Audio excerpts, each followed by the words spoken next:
PlayStation VR 2. So I was a little sick for the past week and wanted to make a purchase on something that I wanted for a while. And so I went out and bought a PlayStation VR 2. Specifically the Horizon Call of the Mountain bundle. This wasn't actually the first one I bought. First one I bought didn't work because of the right controller's R2 button wouldn't register right. I bought the first one. It was a base model one that released back in 2023, and a lot of those ones have problems with the R2 just not fully clicking down and not fully releasing, so then you can't use the R2 button. And I spent probably a good like 6 hours straight just trying to get this to work. I blew a whole can of compressed air into this. It didn't do anything. So then I was like, might as well go return it. I went back to Walmart and I had to watch this lady completely defile the box, just tearing it up, trying to find a serial number. And I was just like, oh, okay.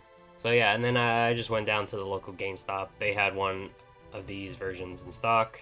I bought it for $430 USD, and I finally got a chance to play it. These released at $550, which is more than a PS5. $400, I still think it's kind of a lot. You can definitely get a Quest 1 or a Quest 2 or even a Quest 3 for, I believe, around that price. I really wanted this to play Resident Evil 4 VR, which was the whole reason I bought another VR headset. I had the Quest 2 for a while, and then I bought the Valve Index, which I think is a little more expensive, but I definitely think it's nice. It works well with PC. PSVR2 can hook up to your PC. I just have to buy an adapter, which I might do just so it has more potential and I can actually test it and see if what looks better, the Valve Index or the PSVR2. And here's the actual console. It's actually pretty solid. It's very light. It doesn't feel very cheap. It has a pass-through like the MetaQuest. It's pretty comfortable. I don't ever feel like I can't wear it. Not like the Quest 1, honestly. The earbuds are nothing special. I mean, they do its job. I don't have any complaints. Definitely not as good as the Valve Index's over-the-ear headphones. I think this console is just okay. I don't really have any major complaints. I have always wanted one, but I still don't think it's really necessary to go out and go buy one. At least, I don't feel like there's a lot of games on here that are worth it. There's Beat Saber, Resident Evil 4 VR, which is really good, and I do recommend people playing that. There is Resident Evil Village VR, which I have not played yet. Five Nights at Freddy's works in VR on here, which you can play everywhere else. The only real exclusive on here that's like really worth playing is Call of the Mountain, which it is really good, but I don't know if it's worth $400, especially if, you know, you buy a bundle that doesn't come with the game and you have to pay another $60. I don't necessarily know if it's worth it or not completely. One thing I do like about this console, it is very easy to set up. All you do is just look around and then it scans the environment and then you just set the floor, fix the play area, and then that's it. Making a new play area is not hard at all. And now the big question is, do I recommend that you guys go and buy this? Nah.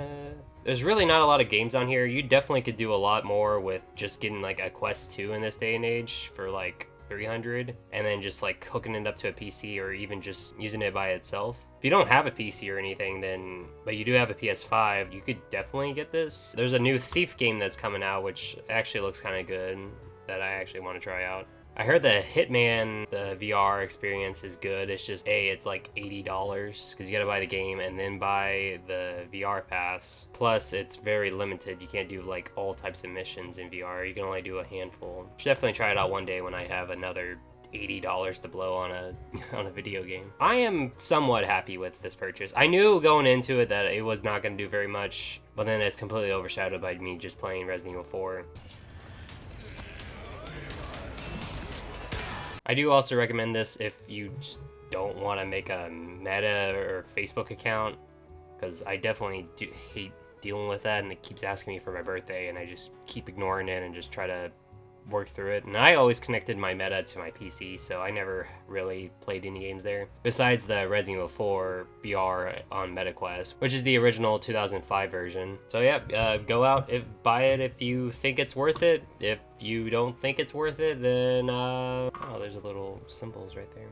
So yeah, this has been my experience with the PSVR2 so far. I've only had it for a few days. I've been sick for the past like week, and so my voice may sound kind of weird. But I wanted to get another video out since it's been a while, and I definitely like making videos. Hope people will stick around, and for whatever else I decide to look at. If there's anything else I should take a look at, definitely let me know. I definitely love buying just random stuff to just talk about. Even though I've wanted this, so it's not like I bought this just for the video. I definitely wanted this. Alright, so then I'm gonna go play more Resident Evil 4.